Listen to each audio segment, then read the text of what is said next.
Alright, so we had the second and third dates, and then I just never heard anything. Why would he do that? Well, this sounds to me like a case of commitment phobia. So, here's the tough part with commitment phobes. They usually have no idea that they even have this problem. They can go on a few dates, they can be with you for a few months, or even a few years before they get the urge to bolt.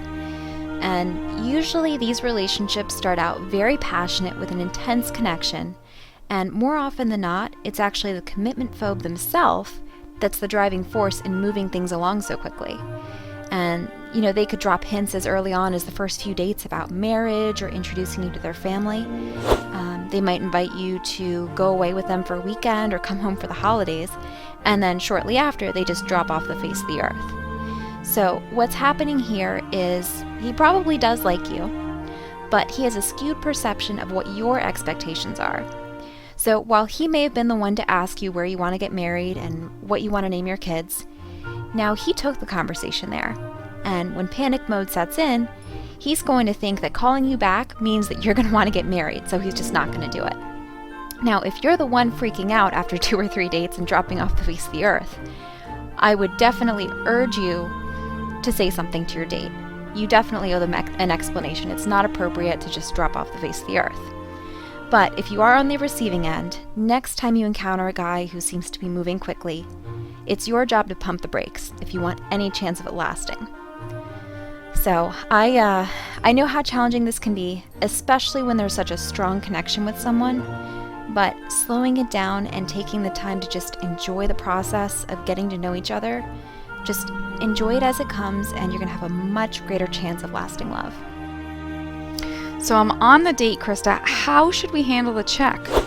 My date ordered a bunch of drinks and food, and then split the bill with me. Now I feel obligated to pay half.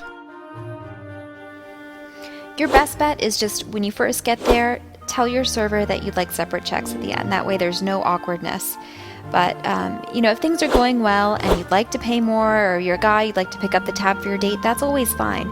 But you should never expect your date to pay more than their portion of whatever they ordered. So if you end up on the short end of this deal, it's always going to come down to if you like this person and if you want to see them again. If they're not the one for you, then feel free to speak up in a considerate and appropriate manner. The sticky part really gets down to if you're interested.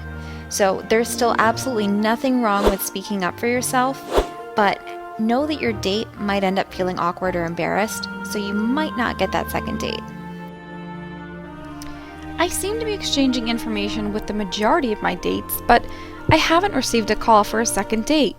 What am I doing wrong? Well, first and foremost, take a look at your signals. So just giving a guy your number isn't always enough of a green light for him to call. Nobody likes being shot down, so if you're truly interested, show him. Flirt, tell him you'd like to see him again. Don't expect him to read between the lines because really he won't. Make your intentions clear. So the key here is to give him encouragement, but not come off desperate. If you think you're riding this line pretty well, then there's probably a bigger reason he hasn't called you, and you can actually dig into that a little bit more during your coaching session to really isolate the issue. It can be anything from oversharing, undersharing, any number of things. You might just need to brush up on your dating game, or there's always the possibility that he's just not that into you. So even if he asks for your number, some people will do the whole just ask to be polite thing without considering how much of a mixed signal that can send. So here's the thing. You never know for sure. So I would say, why not call him? Most men actually find it very, very attractive when women take the initiative. So give it a go. Well, thank you, Krista. This certainly has been very informative. I thank you for joining us. Anything else you want to share with your members? Thanks, everyone. Great questions.